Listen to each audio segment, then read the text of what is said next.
नमस्कार, news take के Y factor में आपका स्वागत है। मैं हूं योगेश मिश्र। डिजिटल करेंसी की ज्यों बात उठी त्यों तमाम तरह की डराने वाली और इससे बचने के जुगत करने वाली पोस्ट आपको सोशल मीडिया पर जरूर दिखाई पड़ी होगी। डिजिटल करेंसी की बात आते ही लोग प्रधानमंत्री नरेंद्र मोदी पर हमलावर होते हुए सोशल मीडिया पर दिखे। लोगों को इस बात का भी भान नहीं था कि डिजिटल करेंसी का प्रयोग सिर्फ भारत नहीं कर रहा है, ये नरेंद्र मोदी का कोई अभिनव प्रयोग नहीं है। लोग इसे नोटबंदी से जोड़ करके देख रहे थे। यह दुनिया के 109 देश इन दिनों कर रहे हैं। भारत 109 देशों का हिस्सा बना है डिजिटल करेंसी की बात करके, डिजिटल करेंसी की ओर कदम बढ़ा करके।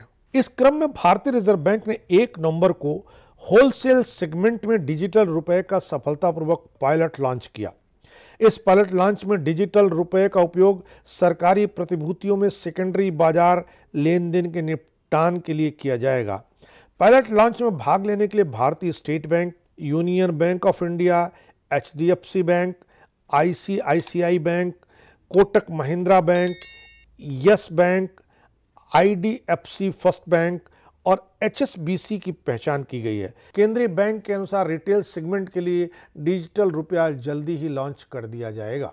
अमेरिका स्थित अटलांटिक काउंसिल नाम के थिंक टैंक का कहना है कि 10 देशों के केंद्रीय बैंकों ने डिजिटल मुद्राओं का उपयोग करना शुरू कर दिया है।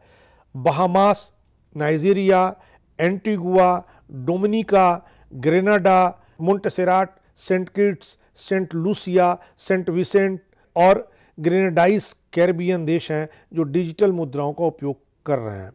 हम ये कह सकते हैं कि इनमें कोई बड़ा देश नहीं है, लेकिन इन देशों में डिजिटल मुद्राओं का उपयोग चलन में है। बाकी के जो देश हैं वो डिजिटल मुद्राओं के प्रयोग पर अपना काम शुरू कर चुके हैं। वो देख रहे हैं कि डिजिटल मुद्राएं उनके कितने काम की हो सकती हैं और उनकी अर्थव्यवस्था के लिए कितनी मुफीद साबित हो सकती हैं। अक्टूबर 2022 में central bank of Bahamas digital मुद्रा लॉन्च करने वाला पहला बैंक बना।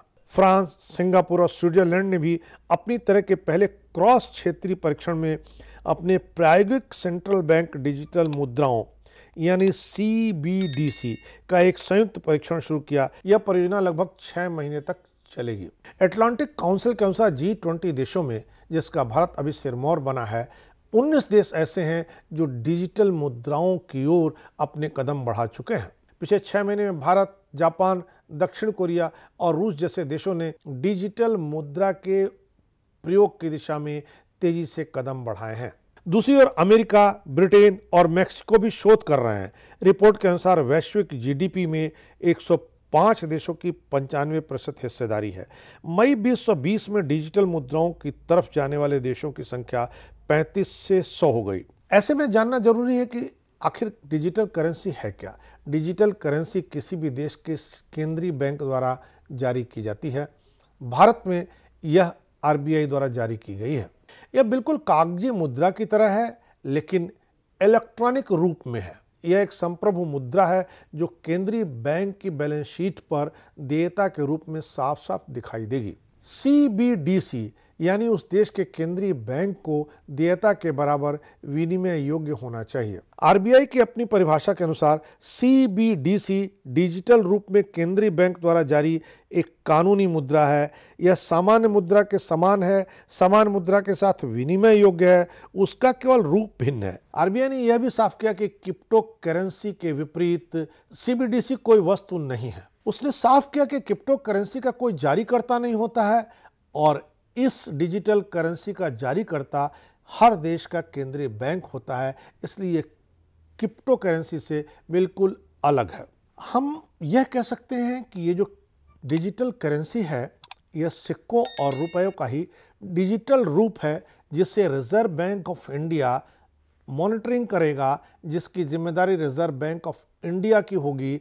ऐसा नहीं है कि भारत ने कोई नायाब काम किया है और भारत क्रिप्टो करेंसी की ओर बढ़ रहा है। ये जो डिजिटल करेंसी है और क्रिप्टो करेंसी के बीच का जो भ्रम है उसे साफ करने की ज़रूरत है, उसे समझने की ज़रूरत है।